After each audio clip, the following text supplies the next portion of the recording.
تصور کن وارد جایی میشی که کسی چیزی نمیگه اما بلافاصله احساس آرامش یا تنش میکنی. به نظرت چرا؟ چون هر فرد یک میدان انرژی داره، یک ارتعاش مختص به خودش و این ارتعاش بیشتر از کلمات درباره اون صحبت میکنن.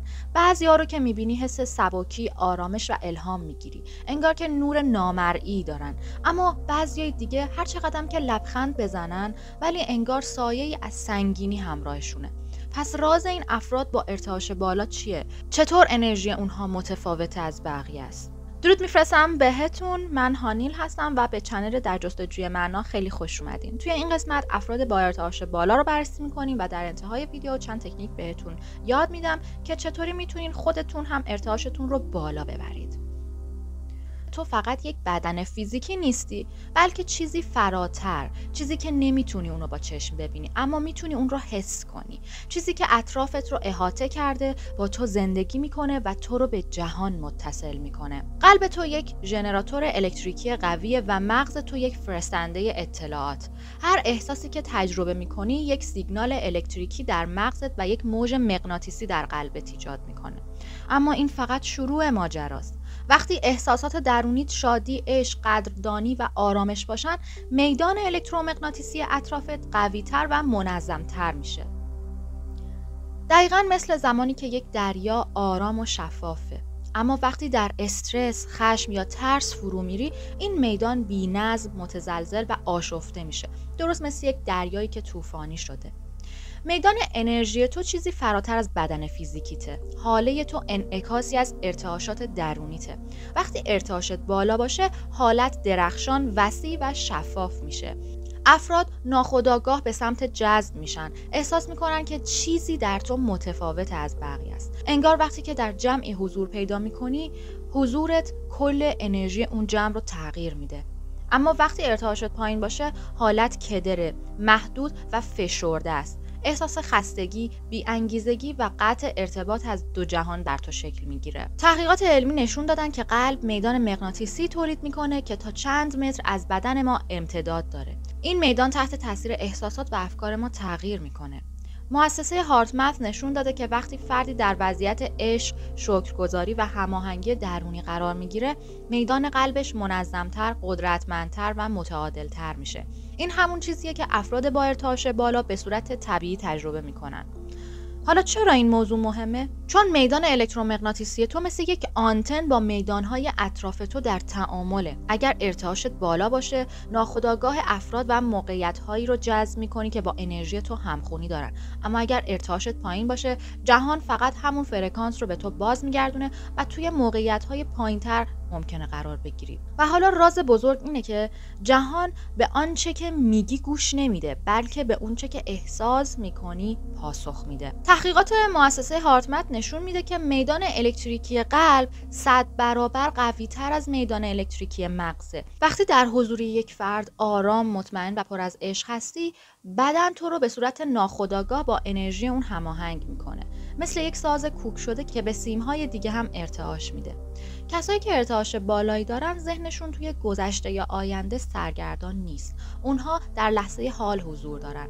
مطالعات علوم اعصاب نشون میده که ذهن سرگردان باعث استرس و اضطراب میشه، در حالی که حضور در لحظه حال سیستم عصبی رو تنظیم و هماهنگ میکنه.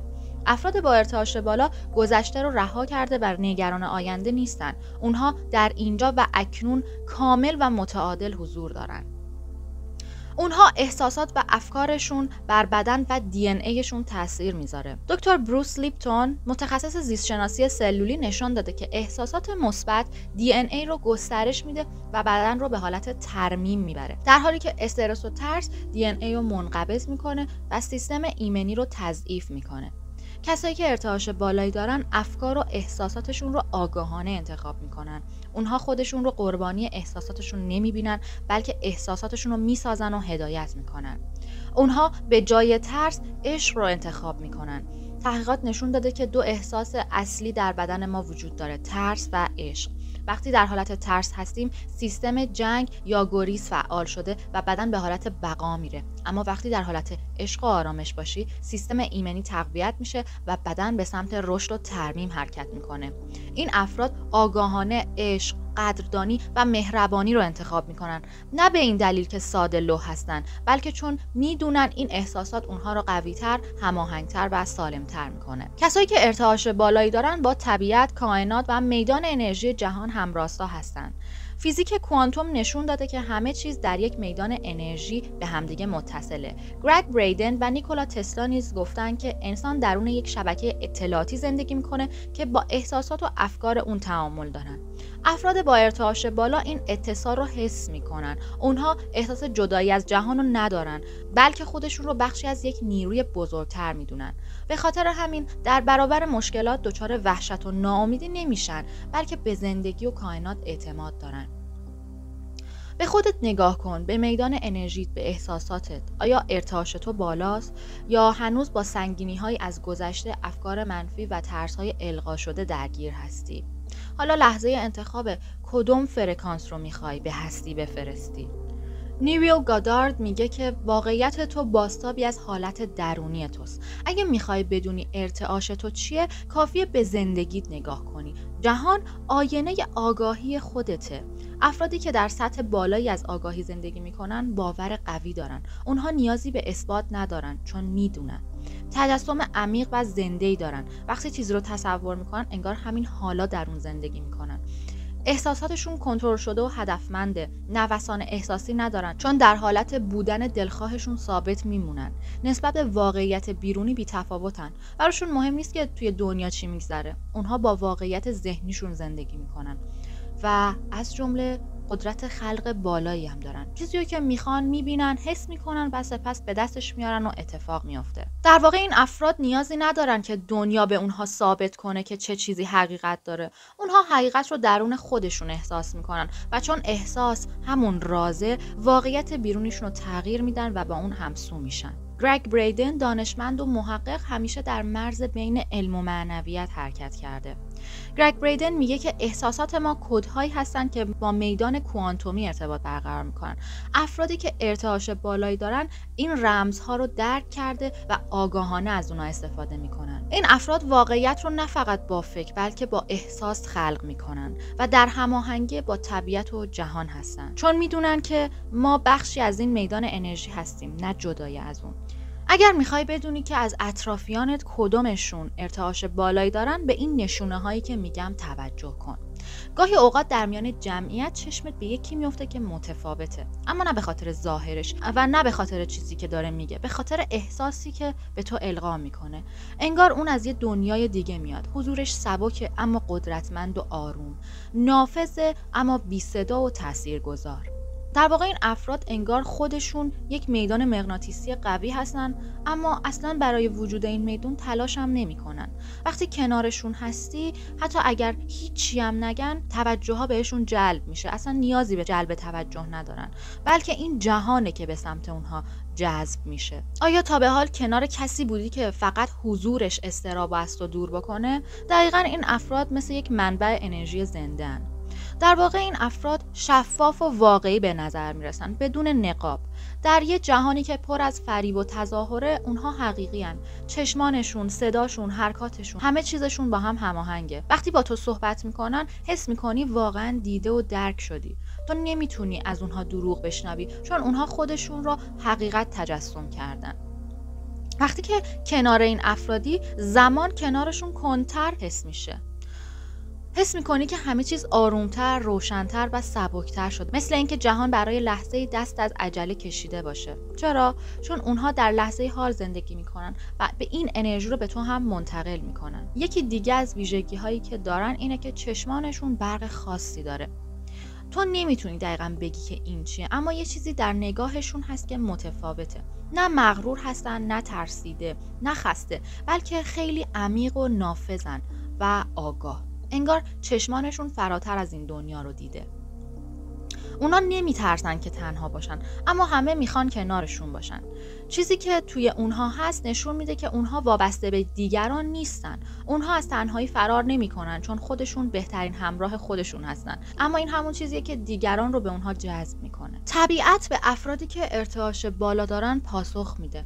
شاید دیده باشی که بعضی از افراد وقتی کنار درختی میستن پرنده‌ای روی شونه‌شون میشینه، یا شاید حیوانات به جای فرار نزدیک اونا میان. شاید باد هماهنگ با تنفسشون میوزه. این تصادفی نیست. افراد با فرکانس بالا با انرژی طبیعت هم ارتعاش میشن. اونها با درختان حرف نمیزنن، اما درختان اونها رو به سادگی میشناسن. زمین حضورشون رو احساس میکنه. حیوانات از اونها نمیترسن، بلکه اونها رو میفهمن.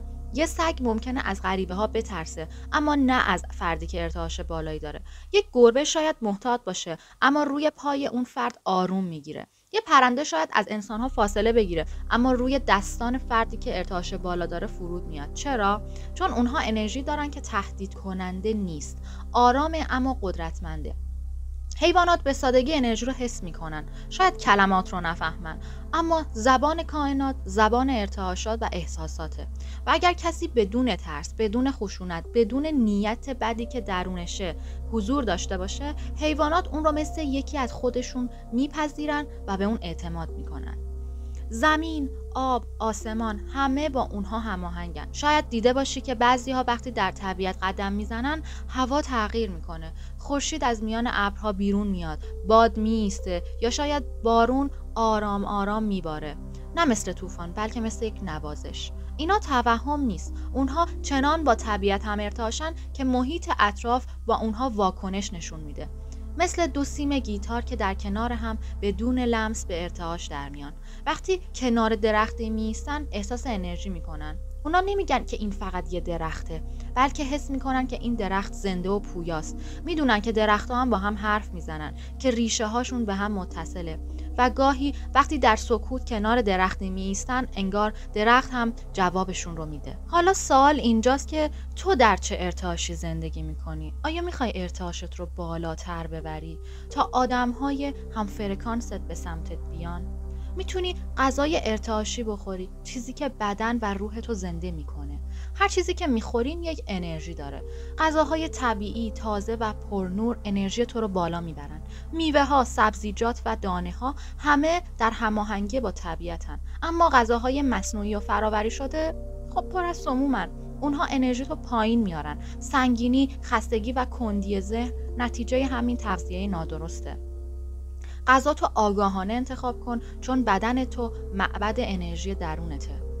آب زنده بنوش، آبی که ارتعاش داره. آب چشمه، آب رودخانه، اینا همگی زنده است. اما آبی که در بطری‌های پلاستیکی اسیر شده انرژی خودش رو از دست داده.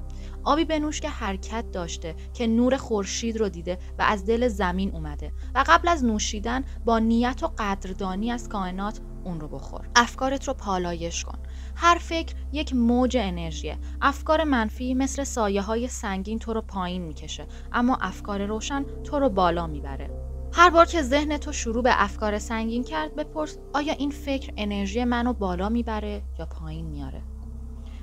از طبیعت تغذیه کن. خودتو با زمین هماهنگ کن. چشماتو ببند، پاهات رو بدون کفش و جوراب روی خاک بذار. نفس بکش. احساس میکنی زمین زنده است و وقتی با اون ارتباط میگیری ارتعاشتو متعادل میکنه؟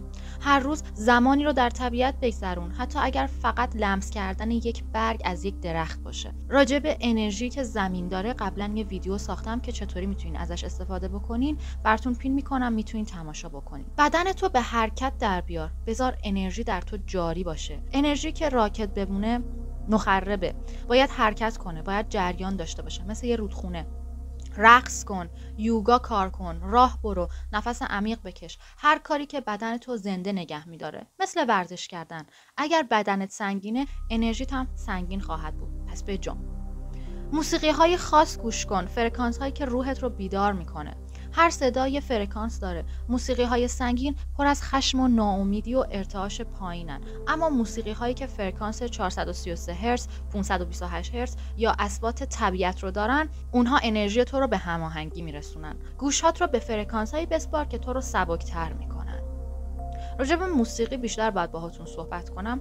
البته همیشه هم اینجوری نیستش که نباید موسیقی های سنگین گوش کنیم. اتفاقا میشه یه سری از موسیقی هایی که فرکانسشون از این فرکانس ها هم متفاوته گوش کرد و در یه راستای دیگه ازشون استفاده کرد که بعداً با هم دیگه صحبت میکنیم. احساسات خودت رو رها کن. هر احساسی که سرکوب بشه تو رو سنگین میکنه. غم، خشم، ترس، اگر اونها رو نادیده بگیرید در عمق وجود جمع میشن، مثل سایه هایی که نور تو رو میبلن. هر احساسی که در درونت اجازه بده جریان پیدا بکنه. اون رو ببین، حس کن و رها کن. بخند. خنده یکی از سریع‌ترین راه‌های تغییر فرکانسه.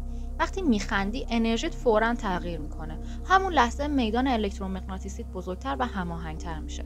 هر روز چیزی رو پیدا کن که تو رو بخندونه، حتی اگر به خودت بخندی.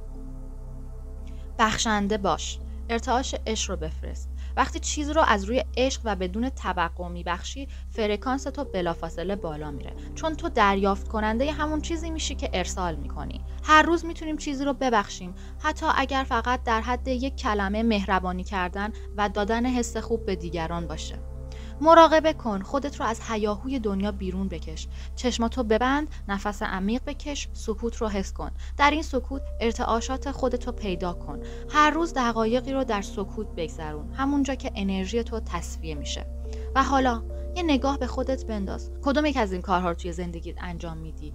کدام یک رو امروز شروع میکنی؟ یادت باشه ارتعاشات تو قدرت توه و تو میتونی اونها رو انتخاب کنی. از همین حالا اگر احساس میکنی که این ویدیو برای تو مفید بوده، میتونی اون رو لایک کنی، نظراتت رو با ما به اشتراک بذاری، ویدیو رو با دوستانت شیر بکنی و چنل رو سابسکرایب بکنی. این موارد به رشد چنل و دیده شدن ما توی الگوریتم یوتیوب خیلی کمک میکنه. ازت خیلی ممنونم که چنل رو حمایت میکنی. تا ویدیو بعدی خیلی مواظب خودتون و ارتعاشاتتون باشین. بدرود.